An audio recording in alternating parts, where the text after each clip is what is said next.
و مولانا محمد وعلى آل سیدنا و مولانا محمد وبارک وسلم صلاۃ و سلام علیک یا رسول اللہ صلی اللہ تعالی علیہ وسلم۔ نماز جنازہ کے دو فرائض کل ہم نے بتائے تھے، یاد ہے؟ ذرا بتائیں تو۔ نماز جنازہ کے دو فرائض، اچھا اللہ اکبر، قیام، ماشاء اللہ۔ نماز جنازہ کے دو فرائض ہے، پہلا سیدھا کھڑا ہونا اور دوسرا چار تکبیریں یعنی چار بار اللہ اکبر کہنا۔ یہ نماز جنازہ کے دو فرائض ہے۔ نماز جنازہ میں اب ایک اور آسانی سے یوں سمجھیے، نماز جنازہ میں تین چیزیں ہیں، چار تکبیروں میں تین چیزیں ہیں۔ پہلی اللہ کی تعریف، دوسرا ہمارے پیارے نبی صلی اللہ تعالی علیہ وسلم پر درود، اور تیسرا میت کے لیے دعا۔ پہلے اللہ کی تعریف کس چیز میں ہے؟ ثنا۔ ثنا مطلب یہ اللہ کی تعریف ہے، سبحانک اللہم و بحمدک و تبارک اسمک۔ اچھا، جنازے کی نماز میں جو ثنا پڑھتے ہیں اس میں ایک لفظ کل ہم نے بتایا تھا زائد پڑھا جاتا ہے، کیا وہ لفظ کوئی سنا سکتا ہے؟ ماشاء اللہ، سبحان اللہ۔ وجل ثناؤک، یاد رکھ لے، سیکنڈ لاسٹ میں وجل ثناؤک ولا الہ غیرہ۔ تو ثنا اللہ کی تعریف، اس کے بعد درود ہمارے پیارے نبی پر جو درود ابراہیم، اور اس کے بعد جو تیسری چیز ہے میت کی دعا ہے۔ میت کی دعا جو جنازے میں جو دعا ہے نا نماز جنازہ کی، اس میں کل ملا کر میت کے لیے دعا ہی ہے سب۔ اللہم اغفر لحینا و میتنا، یہ جو دعا ہے اس میں میت کے لیے دعا ہے۔ تو آسانی سے یاد رکھیں، جنازے کی نماز میں تین چیزیں ہیں، پہلی چیز اللہ کی تعریف، دوسری چیز ہمارے پیارے نبی پر درود، اور تیسری چیز میت کے لیے دعا، اور پھر سلام۔ اب نماز جنازہ کے مسئلے میں ایک بہت موٹا مسئلہ سمجھ لے، سیکھ لے، جان لے، اور وہ یہ کہ نماز جنازہ میں بڑے عمر کے جنازہ اور میت کی نماز، اس کی دعا الگ ہوتی ہے، اور چھوٹے بچے کی جنازے کی نماز کی دعا الگ ہوتی ہے۔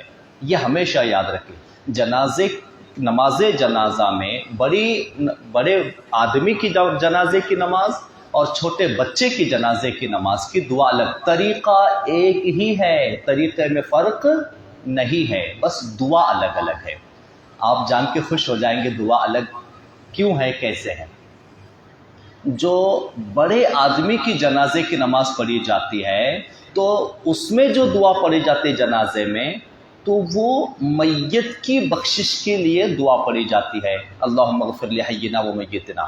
تو میت کی بخشش ہو جائے، اے اللہ میت کے صغیرہ گناہ معاف فرما، کبیرہ گناہ معاف فرما، ایسا اس کا پورا ترجمہ ہے باقاعدہ۔ اور جب چھوٹے بچے کی جنازے کی نماز میں دعا پڑھی جاتی ہے، وہ دعا ایک مرتبہ آپ سن لیں تاکہ ایک تسلی کے لیے، جب چھوٹے بچے کی نماز جنازہ پڑھی جائے گی تو اس میں یہ دعا ہے، اللہم اجعلہ لنا فرطا وزخرا وجعلہ لنا اجرا وشافعا ومشفعا۔ اللہم اجعلہ لنا فرطا وجعلہ لنا اجرا وزخرا وجعلہ لنا شافعا ومشفعا۔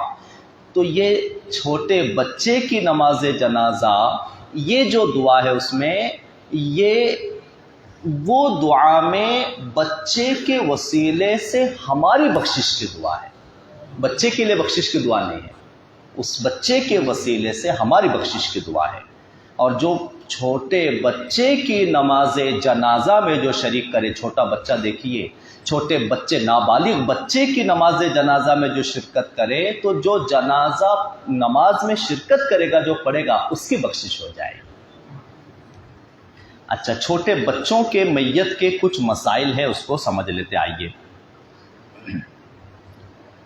سب سے اہم چیز کہ کس عمر تک بچہ چھوٹا مانا جائے گا، یہ تو ہم نے بیان کر دیا ہے کہ 8 سال تک کی بچی اگر ہے تو اس کو چھوٹی مانا جائے گا، نابالغ، اور 12 سال تک کا بچہ ہے تو اس کو نابالغ سمجھا جائے گا۔ اب جو پیدائش کے مسائل ہیں نا، پیدائش کے مسائل وہ تھوڑے یاد کرنے والے اور سمجھنے والے ہیں، اور وہ یہ کہ جیسا کہ ایسا ہو جاتا ہے کہ بہت کم عمر میں نومولود بچہ بھی کبھی کبھی انتقال کر جاتا ہے، دودھ پیتا بچہ بھی انتقال کر جاتا ہے، پیدا ہو کے 1-2 دن کا بھی بچہ انتقال کر جاتا ہے، اور بچہ ماں کے پیٹ میں بھی انتقال کر جاتا ہے، اور کبھی کبھی کچا حمل ساقط بھی ہو جاتا ہے، یعنی کہ جس کو مسکریج کہا جاتا ہے نا، اس کے بہت مسائل ہیں ہماری شریعت میں۔ آئیے کچھ سیکھتے سمجھتے ہیں انشاءاللہ۔ تو جو بچہ، کس بچے کی جنازہ پڑھی جائے گی اور کس بچے کی نہیں پڑھی جائے گی، اس کا مسئلہ سیکھ لیں۔ جو بچہ پیدا ہونے کے بعد دنیا میں، یعنی دنیا میں آنے کے بعد اس بچے نے اگر ایک سانس بھی لی ہے، اگر تو پیدا ہونے کے بعد اگر ایک سانس بھی بچے نے لی ہے تو اس بچے کی باقاعدہ سارے اہتمام کے ساتھ غسل، کفن، جنازے کی نماز سب کچھ ہوگا۔ جو بچہ پیدا ہو کے ایک سانس بھی اگر اس نے لی ہے تو سب کچھ باقاعدہ ہوگا، اس کو غسل دیا جائے گا باقاعدہ سنت کے مطابق، اس کو کفن پہنایا جائے گا باقاعدہ سنت کے مطابق، اور باقاعدہ جنازے کی نماز پڑھی جائے گی، باقاعدہ دفنایا جائے گا جس نے ایک سانس بھی لی پیدا ہو کر۔ اور اگر ایسا ہوا کہ بچہ ماں کے پیٹ میں ہی انتقال کر گیا اور مرا ہوا ہی بچہ پیدا ہوا، تو مسئلہ یہ ہے کہ اب اس کی نہ نماز جنازہ ہے، نہ اس کا غسل ہے، نہ سنت کے مطابق اس کا کفن ہے، اس کا کچھ بھی نہیں ہے۔ جیسا پیدا ہو جائے ویسا ہی کپڑے میں لپیٹ کر اسے قبرستان میں لے جا کر باقاعدہ دفن کر دینا ہے۔ اب 2-3 مسائل اس میں بھی سیکھ لے، سمجھ لے کہ ایسا بچہ جو، اب دیکھیے، جو بچہ یعنی کہ پورے مہینے ہونے سے پہلے بھی اگر انتقال کر گیا، یا پہلے بھی اگر جیسے کہتے حمل ساقط ہو گیا نا، تو اس کا بھی شریعت میں مسائل ہیں کہ بچہ اگر 4 مہینے کا حمل ہونے کے بعد اگر ساقط ہوا، تو 4 مہینے کا حمل ہونے کے بعد اگر بچہ ساقط ہوا تو اب اس بچے کا باقاعدہ بروز قیامت حشر ہوگا۔ 4 مہینے کا حمل ہونے کے بعد اگر بچہ ساقط ہوا، 4 مہینے کا پیٹ میں ہونے کے بعد، تو اب وہ ضائع نہیں ہوا، بلکہ اس کا باقاعدہ میدان محشر میں اس کا باقاعدہ حشر ہوگا۔ حشر سے مراد کے باقاعدہ وہ آئے گا۔ اور حدیث ہے ہمارے پیارے نبی صلی اللہ علیہ وسلم کی کہ ایسا نومولود بچہ، بلکہ نابالغ بچہ، جو بھی نابالغ یعنی کہ 12 سال سے کم عمر، حمل 4 مہینے کا ہونے سے لے کر 12 سال تک، اتنی عمر کا جو بھی بچہ دنیا سے انتقال کر جاتا ہے، اس بچے کو اللہ تعالیٰ نے ان بچوں کی روحوں کے لیے ایک خاص مقام علیین میں اللہ تعالیٰ نے بنایا ہوا ہے۔